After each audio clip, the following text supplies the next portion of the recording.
My name is Martha, and I'm 32 years old. Right now, I'm sitting in this cold courtroom staring at my brother Gerald as he stands before the judge, claiming I don't deserve a single penny of our father's $3 million fortune. The man who once taught me to ride a bike, who protected me from bullies, is now my biggest enemy. He's convinced he'll walk away with everything, but he has no idea what's coming. Before I tell you how this courtroom drama unfolded, let me know where you're watching from in the comments below, and please hit that like button and subscribe for more incredible true stories. You won't believe what happened when the judge called that surprise witness. Growing up in Portland, Oregon, our family seemed like something straight out of a Norman Rockwell painting. Our two-story blue house on Maple Street was filled with laughter, the smell of my mother Dorothy's homemade apple pie, and the sound of my father Robert's booming voice as he told us stories about his construction projects. Dad started as a simple carpenter with nothing but calloused hands and big dreams. Through sheer determination and honest work, he built his construction company from the ground up, eventually employing over 50 people throughout the Portland metro area. Gerald was 3 years older than me, and back then he was my hero. He'd spend hours helping me build tree forts in our backyard, patiently teaching me how to hammer nails without hitting my thumb. When kids at school would tease me about my freckles or my hand-me-down clothes, Gerald would show up like my personal bodyguard, making sure nobody messed with his little sister. Our mother Dorothy taught third grade at the local elementary school, and she had this amazing way of making everyone feel special. She'd sit with us every night after dinner, helping with homework and listening to our daily adventures. Sunday dinners were sacred in our house. Dad would insist we all cook together, and we'd spend hours in the kitchen chopping vegetables, stirring sauces, and sharing stories from our week. Gerald would tell us about his football practices and the girls he had crushes on, while I'd ramble on about my latest science project or the book I was reading. Mom and Dad would exchange these knowing looks like they were storing up these moments in their hearts. Dad always emphasized that family came first no matter what. He'd say, "Kids, you can lose your money, your house, even your health, but if you have family who loves you, you're the richest people in the world." He lived by those words, working long hours to provide for us, but never missing a school play, a soccer game, or a birthday party. When I turned 18, our perfect world crumbled. Mom was diagnosed with stage 3 breast cancer during what should have been my high school graduation celebration. Instead of planning for college, our family rallied around her hospital bed. Gerald had just started his business administration program at Portland State University, but he'd drive home every weekend to help with Mom's care. We took turns driving her to chemotherapy sessions, holding her hand during the worst days, and trying to keep her spirits up when the treatments made her so sick she couldn't eat. Dad aged 10 years in those 3 years we fought alongside Mom. His thick brown hair turned completely gray, and the laugh lines around his eyes deepened into permanent worry creases. He'd work all day running his construction business, then come home to help Mom with her medications, cook dinner when she was too weak to stand, and hold her through the long, painful nights. The day Mom lost her battle when I was 21, something died in all of us. Dad sat by her bedside for hours after she passed, holding her hand and whispering promises that he'd take care of Gerald and me. Gerald and I had to physically help Dad stand up and walk away from that hospital room. In the weeks that followed, our once talkative father became a man of few words, spending most evenings sitting in Mom's favorite chair, staring out the window at the garden she'd loved so much. After Mom's funeral, I noticed changes in Gerald that made my stomach twist with unease. He'd graduated with his business degree and came back to work for Dad's company, but the brother I'd known and loved seemed to have disappeared. The first red flag came during a family dinner about 6 months after we lost Mom. Gerald, who'd always been content with his modest salary as Dad's assistant, suddenly demanded a 25% raise and wanted Dad to transfer a quarter of the company shares to him immediately. "Dad, I've got a business degree now," Gerald said, cutting his steak with sharp, aggressive motions. "I shouldn't be treated like some entry-level employee. I deserve a real position with real money." His tone was cold, businesslike, nothing like the warm brother who used to joke around at these same dinner conversations. Dad looked confused and hurt. Son, you just started working for me 6 months ago. These things take time. You need to learn the business from the ground up just like I did. Gerald's face flushed red. That's the problem with your generation, Dad. You're stuck in the past. I could modernize this company, bring in new clients, increase profits by 30% within a year. But you're holding me back with your old-fashioned ideas. I watched Dad's shoulders slump as if Gerald had physically struck him. This wasn't a conversation between father and son anymore. It felt like a hostile takeover attempt. Gerald had moved into an expensive downtown apartment, purchased a brand new BMW with leather seats and all the latest features, and started wearing designer suits that probably cost more than I made in a month as a nurse at Portland General Hospital. While Gerald was climbing what he called the ladder of success, I'd chosen a completely different path. Working as a registered nurse fulfilled something deep in my soul. Every day, I helped people through their worst moments, holding hands with scared patients, celebrating with families when their loved ones recovered, and providing comfort during times of loss. I never wanted any part of Dad's business. The smell of sawdust and the sound of power tools reminded me too much of the happy times before Mom got sick. But my career choice became ammunition for Gerald's growing resentment. During another tense family dinner, he looked across the table at me with undisguised contempt. "Martha, you're wasting your potential," he said, his voice dripping with condescension. "You could have gotten a business degree, could have helped Dad expand the company into commercial real estate. Instead, you're changing bedpans and making $35,000 a year. How is that helping our family legacy?" Dad immediately jumped to my defense. "Gerald, your sister is saving lives every day. She's making a difference in ways that matter more than money. I'm proud of both my children for following their own paths." That response made Gerald even angrier. His face turned an ugly shade of purple and he slammed his fork down on his plate. "Of course you defend her, Dad. You always have. But when you're gone, who's going to run the company? Who's going to preserve what you've built? Certainly not Miss Florence Nightingale over there." The words stung, but what hurt more was watching Dad's face crumple with disappointment. After Gerald stormed out that night, Dad sat in his armchair for hours staring at old photo albums filled with pictures of our happy family. "I don't know what happened to him, Martha," Dad whispered. "It's like he became a different person after your mother died." Gerald stopped showing up for family dinners, claiming he was too busy with important business meetings and networking events. When he did visit, the conversations always centered around money expansion plans and his growing frustration with Dad's outdated management style. He'd arrive in his expensive car, wearing his expensive clothes, treating our modest family home like it was beneath him. The final straw came during Dad's 66th birthday celebration. Instead of bringing a gift or even a card, Gerald brought a folder full of business proposals and financial projections. He spent the entire evening trying to convince Dad to make him a full partner to modernize the company's equipment and to pursue more lucrative commercial contracts. When Dad gently suggested they discuss business matters during work hours, Gerald exploded. "You don't get it, do you, Dad? I'm trying to secure our family's future, but you're too stubborn to see the big picture. And Martha," he turned to me with cold eyes, "you don't even care about the family business. You've made it clear you want nothing to do with Dad's legacy. So why should you benefit from something you've never contributed to?" When Dad was 67, a routine doctor's visit revealed the devastating news that would change everything.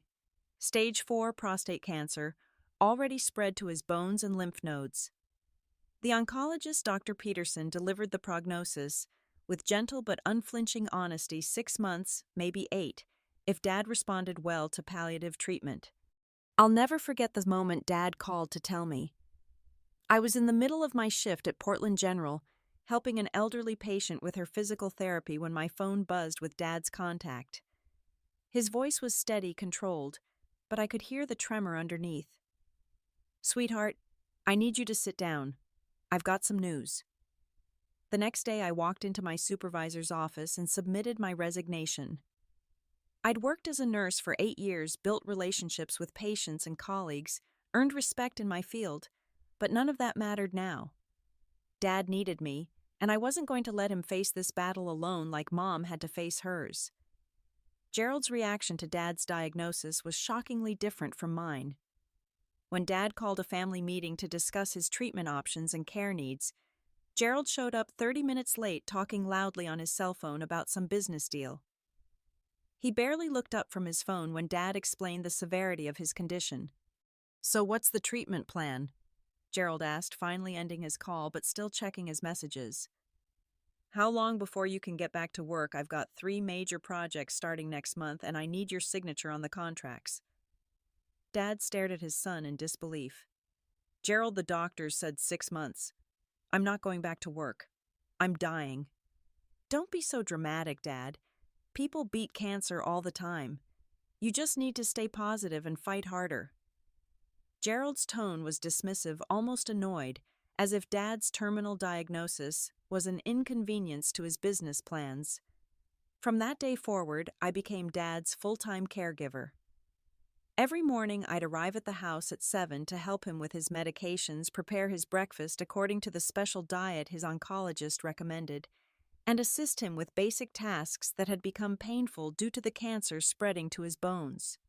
I learned to give injections when his pain became unbearable, researched alternative therapies that might improve his quality of life, and spent hours reading to him from his favorite books about World War II history and American presidents.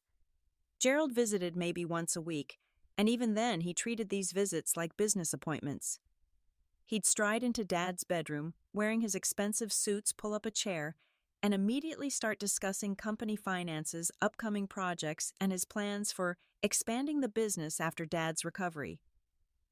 He never asked about Dad's pain levels, never brought comfort items like soup or magazines, never stayed longer than 30 minutes. During one particularly painful evening when Dad's medication wasn't controlling his discomfort, and he was struggling to find a comfortable position in bed, he grabbed my hand with surprising strength. "Martha, I need to tell you something about Gerald. Ever since your mother died, he's become someone I don't recognize. It's like all the love and compassion got buried with her, and now there's only ambition and anger left." Tears rolled down Dad's cheeks as he continued. "I keep hoping I'll see glimpses of the boy who used to build tree houses with you, but that boy is gone. You, though, you have your mother's heart. You've sacrificed your career, your social life, everything to take care of an old sick man. That's worth more than all the money in the world." Dad had his attorney, Mr. Richardson, come to the house one afternoon while Gerald was at a business conference in Seattle. I wasn't privy to their conversation, but I could hear Dad's voice through the closed door, steady and determined, as he made decisions about his will and estate planning. When Mr. Richardson left, Dad seemed lighter somehow, like a weight had been lifted from his shoulders. The end came on a Tuesday morning in October. Dad had been sleeping more and eating less for several days, and I knew his time was running short. I'd been by his bedside all night, holding his hand and playing his favorite Glenn Miller song softly in the background. At 8:30 in the morning, Dad opened his eyes one last time, looked directly at me, and whispered, "You have your mother's heart. That's worth more than all the money in the world." Then he closed his eyes and drifted away peacefully. Gerald arrived at 8:45, 15 minutes too late to say goodbye to the man who'd given him life education and countless opportunities. His first words weren't expressions of grief or regret. Instead, he looked at Dad's still form and said, "Well, I guess we need to call Mr. Richardson about the will reading." 3 days after Dad's funeral, we gathered in Mr. Richardson's oak-paneled office for the reading of the will. Gerald sat across from me, drumming his fingers impatiently on the polished conference table, clearly expecting to inherit the majority of Dad's $3 million estate. When Mr. Richardson read the specific bequests, Gerald's confident expression slowly morphed into shock, then rage. Dad had left me 60% of his estate, approximately $1,800,000, including the family home and controlling interest in the construction company. Gerald received 40%, about $1,200,000, along with his own trust fund and several investment properties. Gerald shot up from his chair like he'd been electrocuted. "This is impossible. Dad would never have done this. Martha must have manipulated him, poisoned his mind against me while he was sick and vulnerable. His voice echoed off the office walls as he pointed an accusing finger at me. She isolated him from his family, controlled his medications, and brainwashed him into changing his will. I'm going to contest this, and I'm going to win. 23 days after Dad's will was read, Gerald made good on his threat. The legal papers were delivered to my door by a stern-faced process server who apologized as he handed me the thick manila envelope. Gerald was suing me for undue influence, claiming I had manipulated our terminally ill father into changing his will through isolation medication control and emotional manipulation. The lawsuit painted me as a calculating gold digger who had systematically turned Dad against his son while exploiting his vulnerable physical and mental state. Reading Gerald's accusations felt like being stabbed repeatedly with a rusty knife. According to the legal documents, I had exercised undue influence over a sick elderly man and poisoned the relationship between father and son for financial gain. Gerald had hired attorney Marcus Thompson, one of Portland's most expensive and ruthless estate litigation lawyers. Thompson had a reputation for winning complex inheritance disputes, often by destroying the character and credibility of opposing parties. His legal fees started at $500 per hour, and Gerald was clearly prepared to spend whatever it took to get what he believed was rightfully his. The accusations in the lawsuit were both detailed and devastating.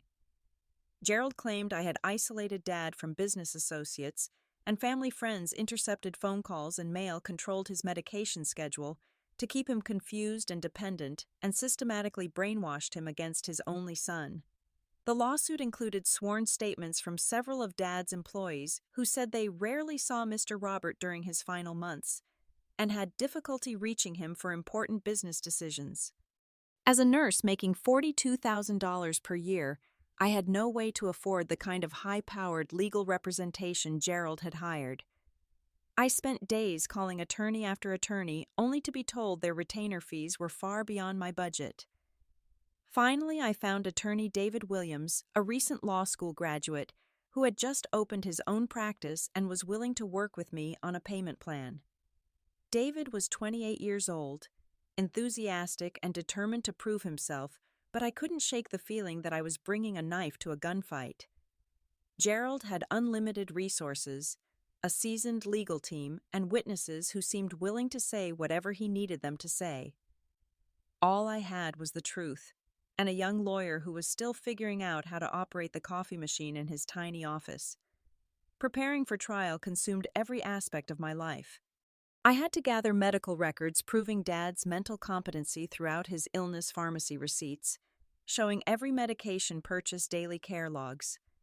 I'd kept documenting his condition and needs, and photographs of our time together during his final months. I also had to compile a list of witnesses who could testify about the quality of care I'd provided and Dad's clear mental state when he made his final will. The stress was overwhelming. I'd lie awake at night staring at the ceiling and wondering how my own brother could say such terrible things about me in legal documents. I started having panic attacks in grocery stores and parking lots, my heart racing as I imagined strangers reading Gerald's accusations and believing I was some kind of monster who had taken advantage of a dying man. The day of the trial arrived like an approaching storm. I sat in the courthouse lobby wearing my only black dress and clutching my purse with white knuckles, watching Gerald stride confidently through the doors, wearing a $2,000 charcoal suit and gold cufflinks. He looked like a successful businessman seeking justice, while I probably looked like exactly what he was claiming I was, a desperate woman who'd do anything for money. In his opening statement, Attorney Thompson painted a vivid picture of family betrayal and elder abuse. "Your Honor," he said, gesturing dramatically toward the jury box, "this case is about a dying man's vulnerability being exploited by someone he trusted most. Martha Henderson systematically isolated her father from his son, controlled his environment and medications, and manipulated him into disinheriting the child who had devoted his life to building the family business." Gerald took the witness stand with the confidence of someone who believed absolutely in his own righteousness. He testified that I had changed completely after Dad's diagnosis, becoming controlling and possessive of our father's time and attention. According to Gerald's testimony, I had forbidden him from visiting Dad without my permission, monitored all phone calls, and even controlled what Dad was allowed to eat and when he could take his medications. My sister turned my father against me, Gerald said, his voice breaking with what seemed like genuine emotion. She convinced him that I only cared about money, that I was somehow betraying the family by trying to modernize the business. She isolated him from everyone who loved him and filled his head with lies about my character and motivations. When it was my turn to testify, my hands shook as I placed them on the Bible to swear my oath, looking out at the courtroom filled with strangers who would decide my fate. I tried to speak clearly about the months I'd spent caring for Dad, the daily routines we'd established to manage his pain, and the countless hours we'd spent talking about his life, his regrets, and his hopes for Gerald and me. I never once discussed the will with my father. I testified. I never asked him for money or inheritance. I cared for him because I loved him, because he was my father, and because it was the right thing to do. If Gerald believes I manipulated Dad against him, he should ask himself why he only visited once a week for 30 minutes while I was there 24 hours a day. The courtroom felt like a battlefield where my character and motivations were under constant attack. Gerald's legal team had assembled an impressive array of witnesses, each one carefully coached to paint me as a manipulative caregiver who had isolated Dad from his family and business associates. Gerald's former secretary, Mrs. Patricia Kowalski, testified that she had tried to reach Dad multiple times during his final months, but was always told by me that he was sleeping or too sick to take calls. She claimed that Dad had always been accessible to his employees before his illness, but after I became his caregiver, it was like Martha became a gatekeeper who controlled every aspect of Mr. Roberts' life. Dr. Harrison, Dad's longtime family physician, took the witness stand with obvious reluctance. Under Thompson's careful questioning, he admitted that terminal cancer patients often experience cognitive changes and decision-making impairment due to pain medications and the stress of facing mortality. While he never said Dad was incompetent, his testimony created doubt about Dad's mental state during the months when he revised his will. Several of Dad's business associates testified that they had been unable to reach him for important decisions during construction projects. Frank Morrison, who had worked with Dad for 15 years, said, "Robert was always a hands-on manager, but in his final months, every conversation had to go through Martha. She claimed she was protecting his health, but it felt like she was controlling his business relationships." Attorney Thompson masterfully wove these testimonies together, creating a narrative where I appeared to be a controlling, manipulative woman who had systematically cut Dad off from his normal support systems. "Ladies and gentlemen of the jury," Thompson said during one of his dramatic presentations, "we see a clear pattern of isolation and control. Martha Henderson didn't just care for her father. She controlled him, manipulated him, and ultimately convinced him to disinherit his devoted son. The financial evidence was particularly damaging. Thompson presented bank statements showing that I had spent significant amounts from Dad's accounts during his final months. There were charges for medical equipment, prescription medications, organic foods, private nursing services, and home modifications to make the house wheelchair accessible. To someone unfamiliar with the costs of end-of-life care, these expenses looked excessive and potentially fraudulent. Your Honor, Thompson argued, these expenditures show a pattern of financial control and potential exploitation. Martha Henderson was already spending her father's money as if it belonged to her, clearly anticipating her eventual inheritance. When my attorney David Williams presented our case, he focused on the medical evidence and the quality of care I'd provided. Nurse Janet Morrison from the Home Healthcare Agency testified that I had been extraordinarily devoted to Dad's care, often going without sleep to monitor his condition and ensure his comfort. "I've been a home healthcare nurse for 22 years, she said, and I've never seen a family member provide more comprehensive, loving care than Martha provided for her father." Dr. Elizabeth Chen, Dad's oncologist, testified that Dad had remained mentally sharp and capable of making informed decisions throughout his treatment. Mr. Robert understood his diagnosis, prognosis, and treatment options completely, she said. He asked intelligent questions, made rational decisions about his care, and never showed any signs of cognitive impairment or confusion. I presented my daily care logs, detailed records of Dad's medications, mood pain levels, and activities. These logs showed a clear pattern of declining physical health but maintained mental acuity. I also presented photographs of Dad and me during his final months, images that showed him alert, engaged, and clearly comfortable with my presence. My most powerful witness was Mrs. Sarah Martinez, Dad's physical therapist, who had worked with him twice a week during his final 4 months. Mr. Robert was always mentally present during our sessions, she testified. He would ask about my family, remember details from previous conversations, and make jokes about his condition. His mind was sharp right up until the end. But despite our best efforts, I could see doubt in the jurors' faces. Gerald's legal team had done an effective job of painting me as someone who had systematically manipulated a sick, vulnerable man. The financial evidence, the testimony about my controlling behavior, and Gerald's emotional appeals were creating a compelling narrative of elder abuse and undue influence. As the trial entered its final phase, I felt my chances of victory slipping away. Gerald sat at his attorney's table with a satisfied smile, clearly confident that he was about to expose my scheme and reclaim what he believed was rightfully his. Judge Harrison announced that there would be one final witness, someone neither legal team had anticipated. The court calls Mrs. Eleanor Fitzgerald to the witness stand. Judge Harrison said, his voice carrying an authority that silenced the entire courtroom. A collective murmur rippled through the courtroom as Mrs. Eleanor Fitzgerald, 78 years old, with silver hair and sharp blue eyes, walked slowly but confidently to the witness stand. I recognized her immediately as our next-door neighbor of 35 years, but I had no idea why she was here or what she might say.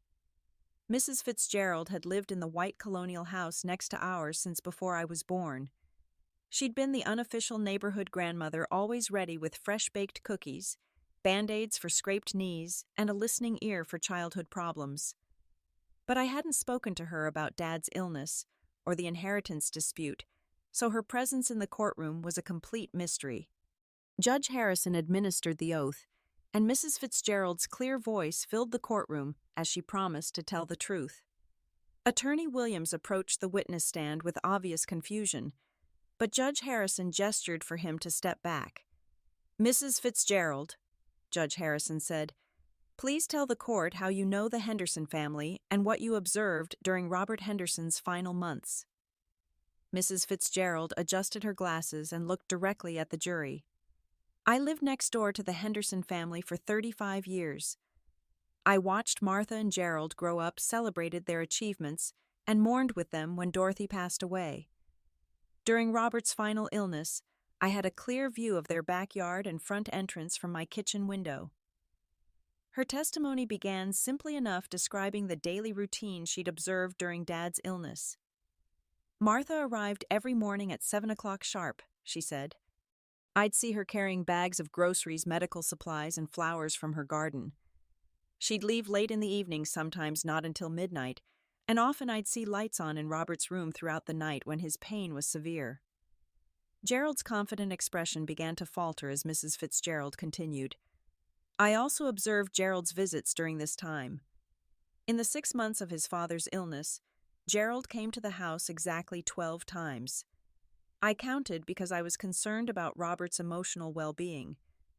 Most of these visits lasted less than 30 minutes. Attorney Thompson shot to his feet. "Objection, Your Honor. This witness cannot possibly know the duration or content of private family visits." "Overruled," Judge Harrison said firmly. "Mrs. Fitzgerald, please continue." Mrs. Fitzgerald's next words hit the courtroom like a thunderbolt. "On 3 separate occasions, I heard Gerald yelling at his father through the open windows. The last time, which was about 6 weeks before Robert passed away, I heard Gerald threatening to cut off all contact unless Robert changed his will to give Gerald majority control of the inheritance. The courtroom erupted in gasps and whispered conversations. Gerald's face went completely white, and Attorney Thompson looked like someone had just punched him in the stomach. Judge Harrison banged his gavel for order. Furthermore, Mrs. Fitzgerald continued, her voice steady and clear, I have audio recordings of some of these conversations on my cell phone. I was in my garden during one particularly loud argument, and I recorded it because I was concerned about potential elder abuse. Judge Harrison requested to examine the phone recordings immediately. As the audio played through the courtroom speakers, Gerald's voice filled the room with unmistakable clarity. Dad, I've sacrificed everything for this family business. If you don't change that will to give me controlling interest, I'll walk away from this family forever. Martha doesn't deserve a penny of what you've built. She's never contributed anything to this company, and she never will. Dad's weak but determined voice responded, Gerald, I've watched how you've treated your sister during my illness. You've shown me who you really are, and it breaks my heart. Martha has sacrificed her career, her future, everything to care for me. She deserves more because she's given more. The recording continued with Gerald's angry response. You're making a mistake, old man. You're going to regret choosing her over me. When you're gone, I'll contest whatever you decide and I'll win. Martha won't see a dime of our family money. As the recording ended, the courtroom was completely silent except for the sound of Gerald's heavy breathing. His carefully constructed narrative of being the devoted son who'd been manipulated out of his inheritance had just crumbled in front of everyone. But Mrs. Fitzgerald wasn't finished. I also have photographs, she said, producing a manila envelope. These pictures show Gerald meeting with several men at Denny's restaurant 3 weeks before Robert passed away. I was having lunch with my sister at the next table when I heard Gerald bragging about how he'd soon own the entire family business. He said, and I quote, the old man won't last much longer, and when he's gone, I'll make sure my manipulative sister doesn't get her hands on what's mine. Judge Harrison examined the photographs, which clearly showed Gerald in animated conversation with several business associates. The timestamp indicated they were taken just 3 weeks before Dad's death, while Gerald was publicly claiming to be the grieving, devoted son. Mrs. Fitzgerald's final revelation was the most damaging. 2 days before Robert passed away, he came to my back fence while Martha was at the pharmacy, picking up his medications. He was using his walker, moving slowly, but his mind was completely clear. He said, Eleanor, I need you to know something. I'm changing my will to give Martha the majority of my estate. Gerald only cares about money, but Martha has sacrificed everything for family. She deserves more because she loves more, not because she wants more. She paused, looking directly at Gerald with disappointed eyes. Robert also said, if anything happens to me, if Gerald tries to contest my will, please make sure the truth comes out. Gerald is not the son I raised, and I need people to know that Martha earned every penny through love, not manipulation. The courtroom was in chaos. Gerald was slumped in his chair, his confident facade completely shattered. Attorney Thompson was frantically shuffling through papers, trying to find some way to discredit this devastating testimony. But Mrs. Fitzgerald delivered the final blow with calm, measured words. I watched Martha sacrifice 2 years of her life to care for her father. I saw her lose weight, lose sleep, and lose her social life because she was devoted to his comfort and dignity. I also watched Gerald show up occasionally in his expensive car, spend a few minutes with his dying father, and leave to attend business meetings. The person sitting in this courtroom who manipulated Robert Henderson was not Martha. It was Gerald, and I have the evidence to prove it. Judge Harrison called for a 30-minute recess, but the damage to Gerald's case was already irreversible. When court reconvened, Attorney Thompson made a desperate attempt to discredit Mrs. Fitzgerald's testimony, but the evidence was too overwhelming and too specific to dismiss. Gerald took the witness stand again, this time as a defendant rather than a victim.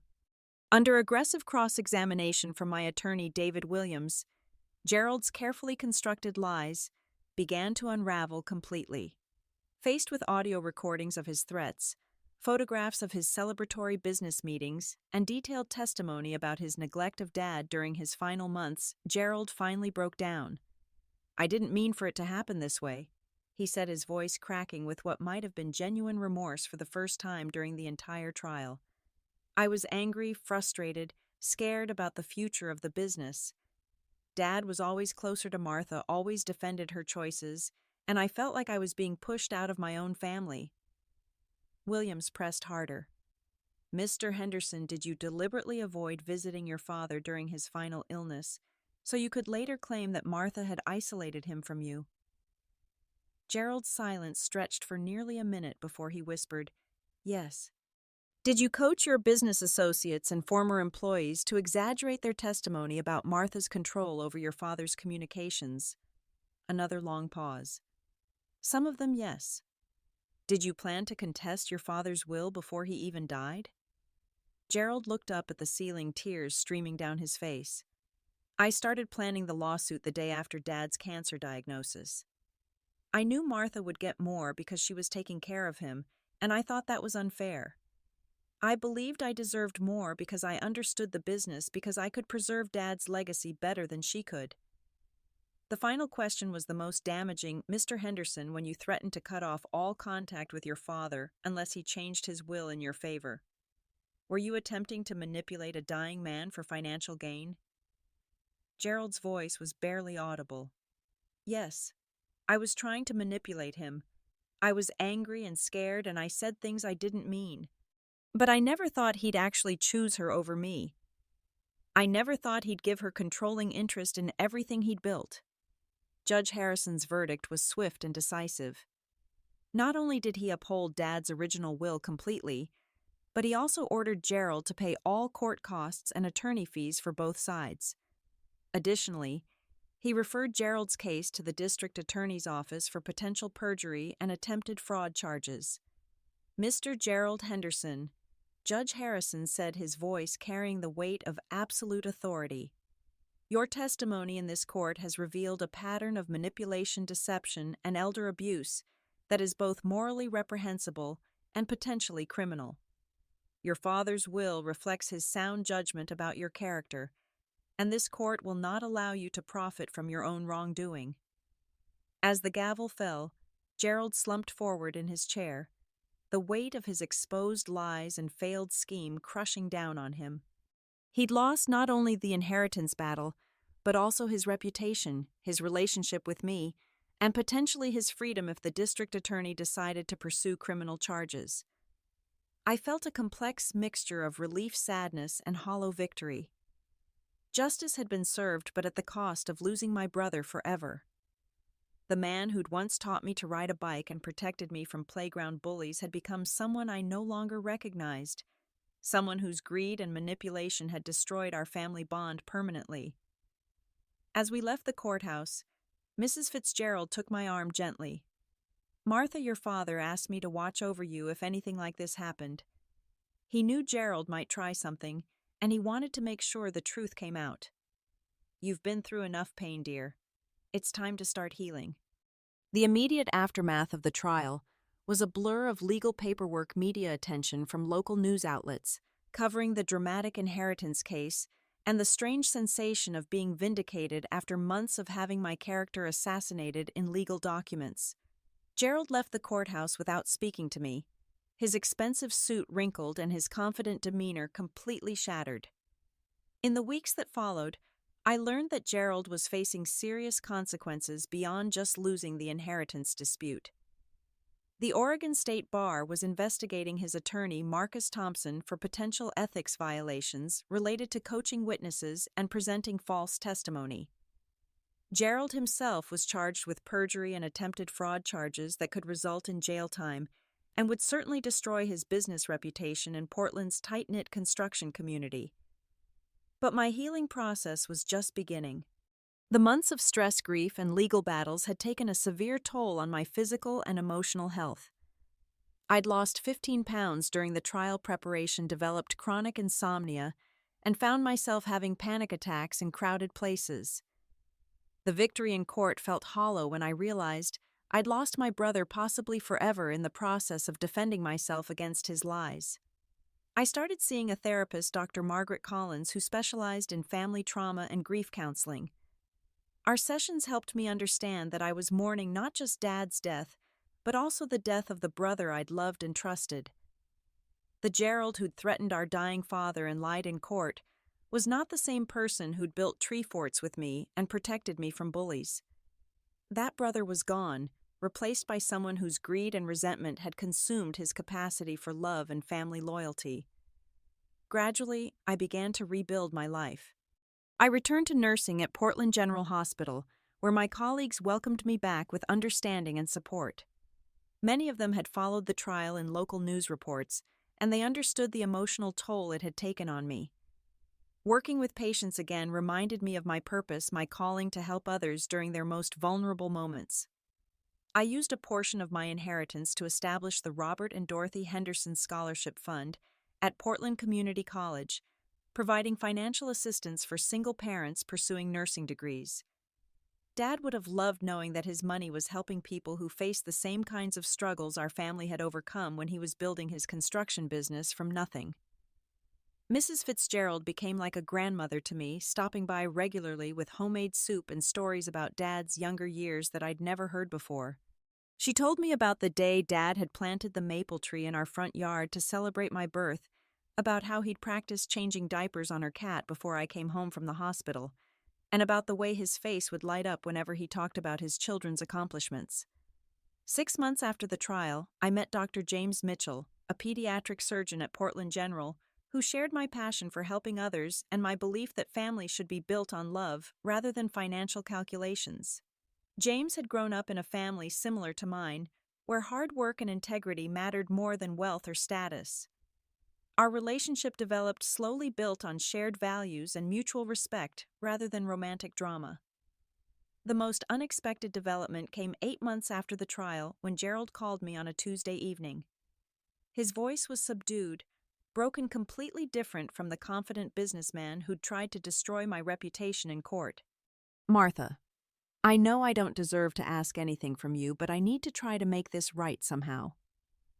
Gerald had served 60 days in county jail for perjury, lost his business license, and was working as a construction laborer for a company that didn't know about his legal troubles. The expensive apartment, the BMW, the designer suits, were all gone sold to pay legal fees and court-ordered restitution. "I don't expect you to forgive me," he said, his voice thick with genuine remorse. "I don't even know how to forgive myself.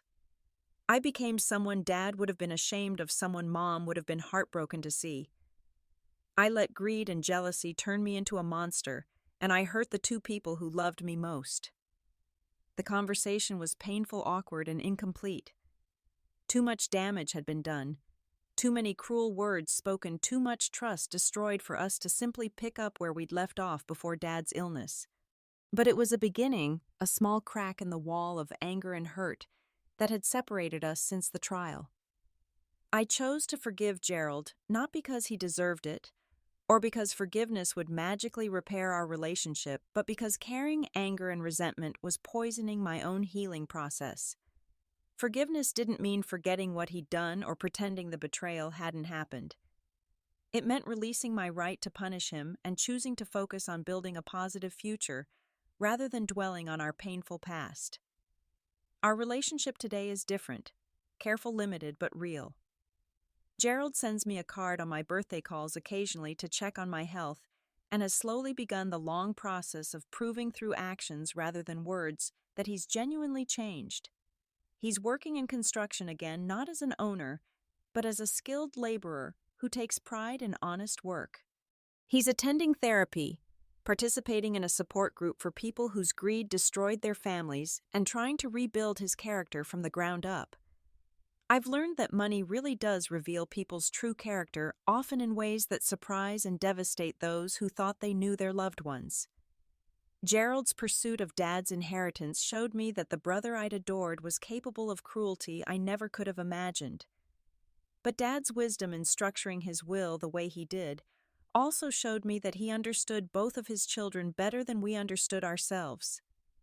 The most valuable inheritance Dad left me wasn't the money or property or business assets. It was the example of integrity, the memory of unconditional love, and the knowledge that family bonds should be built on affection and loyalty rather than financial calculations. He taught me that taking care of people you love is its own reward, that doing the right thing matters more than doing the profitable thing, and that character is the only legacy that truly lasts. Standing in Dad's favorite spot in our backyard garden, watching the maple tree he planted when I was born sway in the evening breeze, I can still feel his presence and approval. The legal battle is over. The inheritance is settled. But the real treasure he left me lives in my heart and guides my decisions every day. Sometimes the greatest inheritance isn't what's left in a will, but what's planted in your heart. And sometimes the people who fight hardest for your money are the ones who understand your worth the least. Dad knew the difference between price and value, between greed and love, and his final gift to me was the knowledge that I had chosen correctly when I chose compassion over calculation. What would you do if someone you trusted completely betrayed you for money? Have you ever had to choose between family loyalty and standing up for what's right? Share your thoughts in the comments below, and don't forget to like this video if it touched your heart. Subscribe for more real-life stories about family justice and the power of doing what's right, even when it costs you everything. Share this story with someone who needs to know that truth and justice can prevail even in the darkest family situations. Thank you for listening to my story, and remember that the people who truly love you will prove it through their actions, not their demands for your money. May you always be surrounded by family who values your heart more than your bank account.